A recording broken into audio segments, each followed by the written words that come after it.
మంత్రి కొల్లు రవీంద్ర కృష్ణా జిల్లా మచిలీపట్నంలో ఉచిత ఇసుక నూతన మద్యం విధానంపై సమీక్షా సమావేశం నిర్వహించారు. ఎవరైనా ఇసుక అక్రమాలకు పాల్పడితే కఠిన చర్యలు తీసుకుంటాం, ఎవరినైనా ఉపేక్షించేది లేదని మంత్రి వ్యాఖ్యానించారు. ఈ నెల 16 నుండి అన్ని రీచెస్ లో ఉచిత ఇసుక ప్రజలకు అందుబాటులో ఉంటుందని మంత్రి కొల్లు రవీంద్ర అన్నారు. ఉచిత ఇసుకపై సోషల్ మీడియాలో అనేక వదంతులు వస్తున్నాయని, డిస్ట్రిక్ట్ లెవెల్ టాస్క్ ఫోర్స్ ని ఏర్పాటు చేస్తున్నామన్నారు.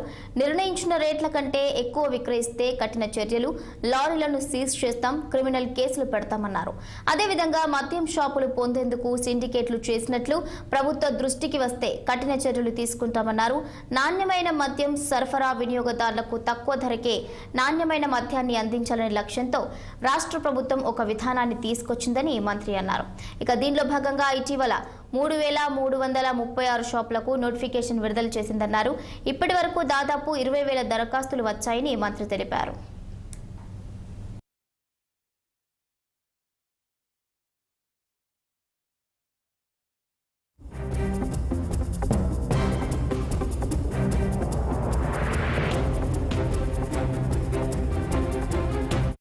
ర్యాంపుల ఏర్పాట్లు కానీ 16వ తారీఖు నుంచి డైరెక్ట్గా డెలివరీ ఇచ్చే విధంగా అన్ని రీచెస్ నుంచి ఎక్కడైతే ఇసుక క్వారీలు ఉంటాయో ఇసుక క్వారీల నుంచి డైరెక్ట్గా తీసుకెళ్లే విధంగా వాళ్ళందరికీ కూడా ఇన్స్ట్రక్షన్స్ ఇవ్వడం జరిగింది.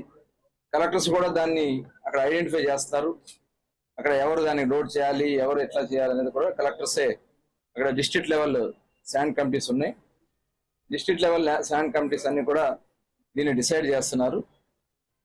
దీన్ని కొంతమంది కావాలని సోషల్ మీడియాలో పెద్ద ఎత్తున దీన్ని రాద్ధాంతం చేసే కార్యక్రమాలు చేస్తున్నారు. కొంతమంది దళారులు చేరి రేట్లు పెంచినట్టుగా చూపించి దోపిడీ చేయాలని ప్రయత్నం చేస్తున్నారు. ఈ రోజు నుంచే మొత్తం అక్కడ ర్యాంపులు